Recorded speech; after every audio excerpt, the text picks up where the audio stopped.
Hello and welcome to the Onyx Path News. My name is Matthew Dawkins and I am here once again to take you through some of the last week's events.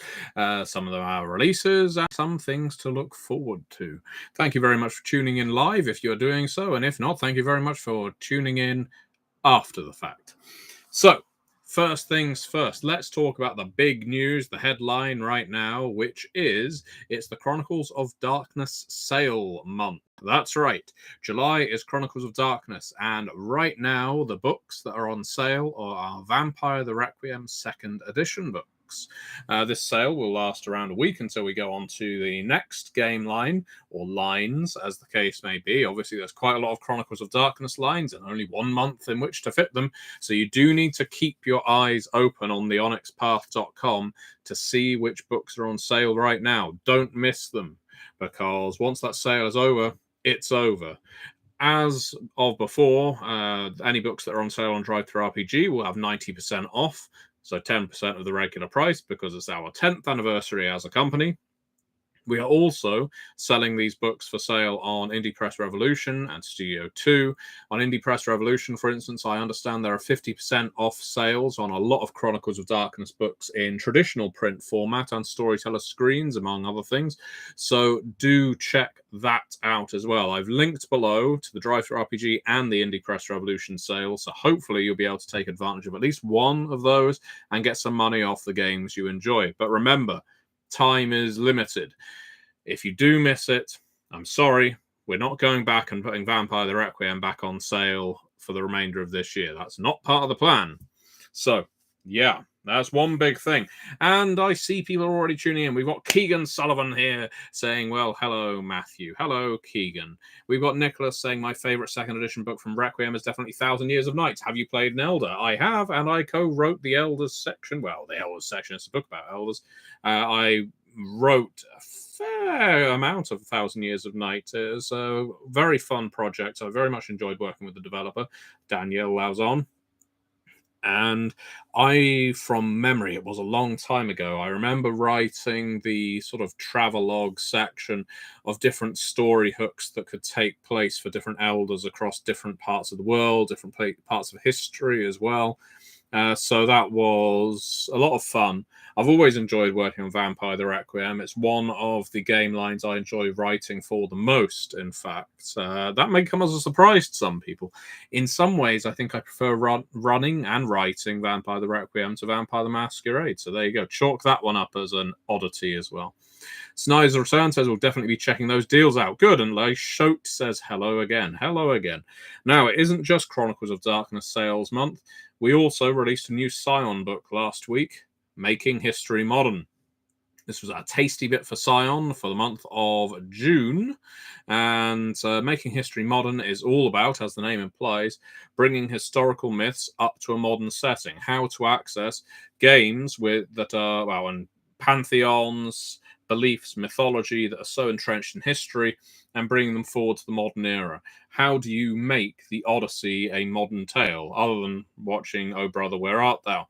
How do you play around with the entire epic of Ragnarok and bring it to a modern era? That sort of thing. It's a really useful, small book with some excellent pointers for story guides for Scion. I think it's a piece of information that's been badly needed, and I say that as someone who has run Scion a fair amount, and I always find myself thinking, I really love this story of this particular mythos. How do I actually translate it into something modern? It's one of those fun things when players who are also familiar with the mythology are playing through a story, and at a certain point they go, this is your take on this particular myth. So yeah, it's a lovely book. I recommend checking it out. And given the tasty bits only cost a couple of dollars a piece, you can certainly go, well, a lot wronger than picking up a Scion tasty bit. Hello, Elaine. I'm getting all the frequent flyers tuning in. One other thing I wanted to point out is we have uploaded our 3rd episode of the They Came From ad series by the MST3K crew. It's an ad. It may not excite you, but it may excite you. You never know. It's been great fun seeing the MST3K hosts play around with They Came From Beneath the Sea, make these high production value ads. I say high production value, it's not Jurassic Park, but they do certainly look great and polished, and it's just wonderful to see praise and promotion for a game I've put a lot of my soul into, coming from other people's mouths. So, yeah, do check that out. Another thing to check out, if you have not already, is last week's Onyx Pathcast. I sometimes mention the Pathcast on here. Last week's one is one I'm particularly proud of because I did it all by myself, which is no mean feat, talking for an hour without hesitation, deviation, or repetition on the subjects of Dark Eras 2 and the Contagion Chronicle. As July is Chronicles of Darkness month, I decided to focus that episode on those two books and spoke about them at length, their creation process, the parts of them that I love in particular. And I would love it if you check that Pathcast episode out. I think it goes into great detail and depth about what I love about Chronicles of Darkness.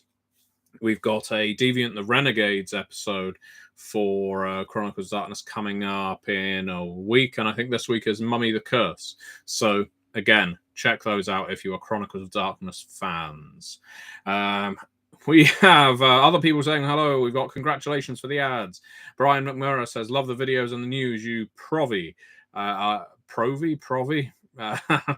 And Schrodinger's cat says, moi. Moi to you too. It may mean me. It may mean moi, as in a big kiss. I send you kisses all the way over here from my study. And what else do we have to cover? Well, that's a very good question. Maybe I should talk about a teaser. Last week, the Trinity Continuum Aether serial started being teased as of last Friday on the Onyx Path blog. Part 2 will be up this Thursday on the Onyx Path blog, so do check that out. This is a story of short fiction that is designed to provoke some interest, some hype for Aether, which will be our next crowdfunding campaign. If you've ever been interested in playing with Trinity in 1895, in an era where we have conquered the world, but now we are starting to conquer our bodies, matter, time, space, due to the wondrous substance that is Aether. I say substance, it's more of an alchemy than anything else. Then do keep your eyes open. Aether is coming soon, and the serial will help set up part of what that game is about. Martians attacking from space, Dr. Jekyll and Mr. Hyde, the Invisible Man, Mina Harker, all of your favorites, from everything from the League of Extraordinary Gentlemen to War of the Worlds to Dracula, so basically anything that has become public domain because it was released in the 19th century.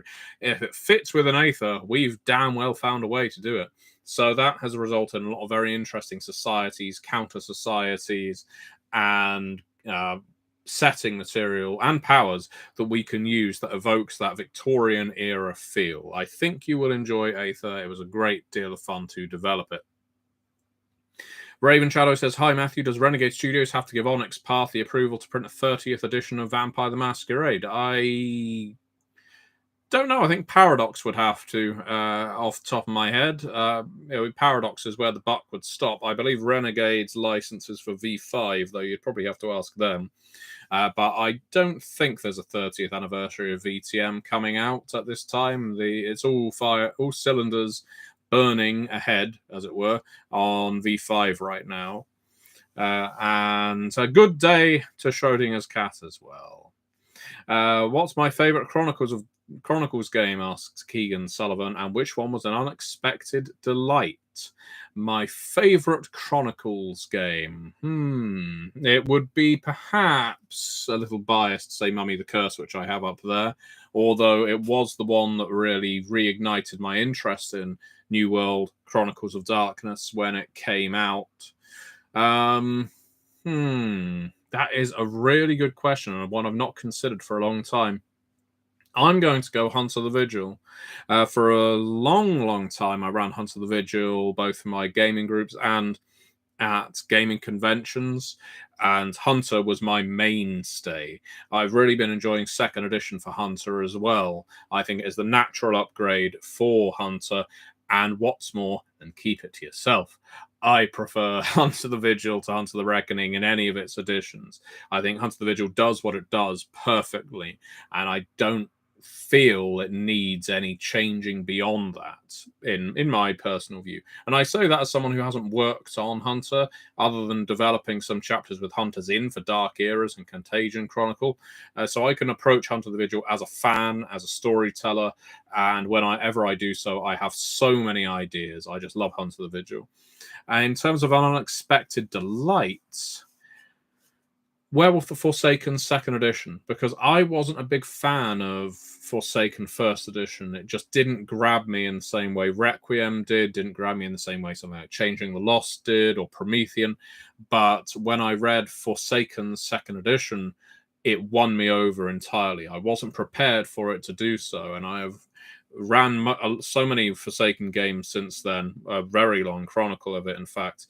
And when I run Contagion Chronicle, the influences that come from Forsaken are probably more prevalent than any other game, just because I love the array of antagonists in Forsaken. I'm a big fan of interesting antagonists in role-playing games, and I think Werewolf of Forsaken really does it well, which is why it was a delight to develop Shunned by the Moon for Forsaken second edition. I wanted a book that expanded and deepened the range of antagonists further, and that book certainly does so. So yeah, that's answer to you. And is Conan the Barbarian in our good old Trinity Continuum Aether? He is not. That's a very good point. But no, Conan I would style as a little later on. I think I see him more as a 1910s, 1920s pulpy character than a stereotypical 19th century one. So we have our Moriartys, we have our Jekyll and Hydes, we have the cast of Journey to the Center of the Earth, and so much more. There is a lot going on in Trinity Continuum Aether, and somehow it hangs together. Most remarkable thing. Hello there, Exterion 30. But I'm also going to say bye-bye, because that is this episode of the news done. I should ring a bell at that point, shouldn't I? Ding-a-ling, there we go.